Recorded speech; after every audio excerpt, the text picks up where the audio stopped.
bro. Okay, so the film Bros. It appears by most standards to have failed. Why did it fail? Now, I didn't even know about this film until today. I swear to God. I had heard something here and there, but I'd confused it with the film Fire Island, which stars Joachim Booster. I thought that was the gay film that was coming out. I didn't realise they're actually two different films. So this film has failed on several levels. Like, marketing wise, the only bit of promotion I saw for this film, didn't see the trailer, didn't see anything, was the poster, and it was just the picture of behind two guys with their hands crossing over, holding each other's butts. And I'm like, really? That's the image they went with to promote a gay romantic comedy? They're going straight for the sex and the butt sex. And I'm like, that's not going to sell romance to straight people, which is what we have to do if we're going to make this film make mainstream money. Now, okay, the last gay film to make any money was Brokeback Mountain. All the straight people went to see it, don't know why. Everyone went to see it. Even my internal heterophobic gay friends went to see that film. Everyone saw that film. I saw that film twice with a friend as well. So I don't know why, but they all did. Probably because two straight stars were playing gay men. I think that was part of it. Big Hollywood stars. And it was safely like 30 years in the past or whatever. It wasn't like contemporary. So that film made a lot of money, but no gay films really have since that I can think of. Now, we do have a lot of gay films made, but they're usually like film festival things where they don't spend much money on them, they don't get much distribution, they don't make much money, but they don't need to because they don't spend much money on them. But they also don't do well because, they don't spend much money on them, they don't get promoted and so forth. And they don't usually attract the big stars. You might get Tori Spelling or something like that showing up here and there, and comedians like, Joachim Booster and people like that who have a profile in the gay community but not really mainstream people. And they do okay, and we don't expect much more than that. But this film had bigger aspirations. Now, like I said, I already did this video and had to start again because I made a mistake. So I hope I didn't say this before, and I'm not just repeating it. But I didn't know this film existed. I just heard about it yesterday. Just saw the trailer today because I looked for it. It didn't come up anywhere. It didn't get promoted to me, and they were going for the mainstream audience. I think they actually spent like $20-something million on it. I think Fire Island cost $10 million, and that was a big deal. This cost 20-something, and they probably spent about the same for marketing, which is still a small film by like Marvel standards, but it's still a big film gay-wise. And I watched the trailer and I laughed all the way through it, and I laughed pretty hard at one part. I think this is a fairly decent reflection of the gay community. It does play on stereotypes, but you kind of have to if you're going to make a film that is recognisable, because you need people to be recognisable. You need characters to be recognisable. And, I don't want to go too far into it, but the main character is a character I know. I know many guys like this. Intelligent, insecure, stuck up, closed, and then you have what he sort of wants, which is the straight acting butch gay. We don't have many of them, and they're fairly sought after, and they play the field because they can. So you have these two guys coming together, and a lot of the jokes are based around him and his sort of view of gay society and straight society and the politics of it all. And there's a smaller story about a LGBTQ plus, I can't get the letters right, museum. I didn't do that deliberately, but that's just how complicated it is. LGBTQ plus museum. And you see the politics behind that, which, if you know anything about the Mardi Gras committee, it's a mess. And we are a mess as a community. We can't agree on anything. We hate each other as much as the heteros hate us. It's a mess.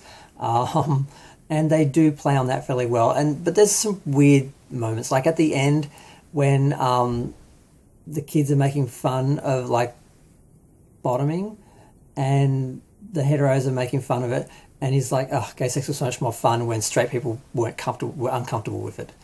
And things like that, I can see people triggering, people who are all, oh, what about the children? Those people. And just the last line, remember straight people? Yeah, they had a nice run. Insecure people who are like terrified of like gay replacement theory or whatever, because I'm sure there's one of those theories for every type, are going to be uncomfortable. There's so many things that would make straight people uncomfortable. And now the guy who made it, wrote it, and acted in it, Billy Eichner. I don't know who this guy is. I've never heard of him before.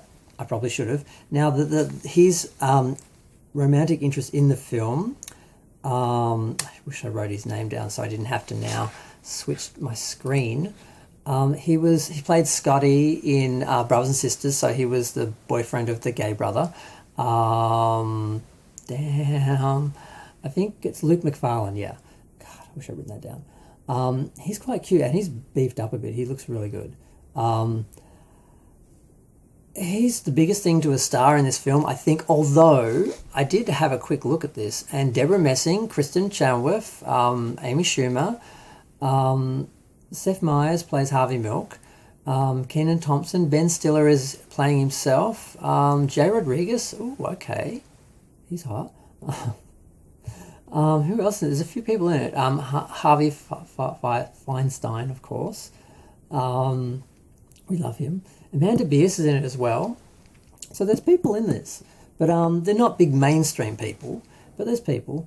But yeah, he went off and basically said, straight people, you didn't come and support us. Basically, you're all homophobic if you didn't see this film. You're a bunch of homophobic weirdos if you didn't see this film. I'm like, that's not going to help your next film. That's true. Look, the reality is gay films are niche. We want representation. We want to see our own stories and ourselves in films, but that's what straight people want to see too, and they're the majority. So they're not really that interested in our lives. And that doesn't necessarily mean they're homophobic. Some of them are, absolutely. Some of them would not come to see the film no matter how great it saw, no matter how big a stars were in it. They still would not come. Religious people, same thing. But for the most part, people just want to see themselves. So they look at this and they don't see themselves in it, except the butt of the joke. So that it's not really going to motivate them. And it made 4.9 million at the box office. That means we didn't show up either. Apparently, because if all the gays had showed up for this film and were like, we're going to show up for this film, it would have been a bigger box office. So you can't entirely blame the straight people. But yeah, some of them are homophobic and a lot of them just aren't interested, which, considering we see all their films, it would be nice if they come and saw some of our films and supported us. Like, where were the allies? Where were the gay people? I don't know. I found the trailer funny, but problematic in that I could see it. I don't think straight people were ready for this film yet. Yeah, maybe in 5-10 years, maybe they could have found it funny. But at the moment, with everything that's happening, yeah, so it didn't play well. I'm not surprised. I am surprised that it's not Fire Island. I thought I was going to be reviewing the Fire Island trailer today, because I thought I'll have to look at that tomorrow. And I'm like, oh, that's a whole nother film I didn't even know about, which is the other issue. They apparently spent money. I heard a few reviews, and they're saying, oh, they were promoting it everywhere, but I didn't see it. Apparently the trailer was pulled by one of the main distributors because the gay content was, people complained because homophobic people and that. So there is some of that. But yeah, but attacking the audience is a little bit problematic because, yes, some of them are homophobic, like I said. Some of them are just not interested. And that's just part of the reality of marketing a film like this. You just can't spend that much money on a gay film. You have to get stars to appear for the sake of being allies and helping us. And you have to keep a small budget because you're not going to get a big percentage of the population. Gay films that are successful, like Priscilla, I think Tu Wong Fu did well, Brokeback Mountain, I can't think of others that were successful, mainstream ones. They're flukes, and it's very difficult, and I think this guy is this typical snarky, conceited, stuck-up gay guy. I know plenty of guys like this, and he's not the person you want starring in or promoting your film. He should have gotten an actual star to play the main character. I don't want to see this guy in a romantic, right? He's just, I don't want to know this guy. So why would anyone else? Whereas the guy he's hooking up with, sure, if you put a decent actor with him, I would have been more interested in this than I am. So yeah, I can see why it failed. I feel like I'm jumping on the bandwagon with that, but I can see why it failed. And despite all the homophobia, there were other issues. But I'm going to leave it there. Feel free to share, like, comment, subscribe. Let me know what you think. Thanks. Bye.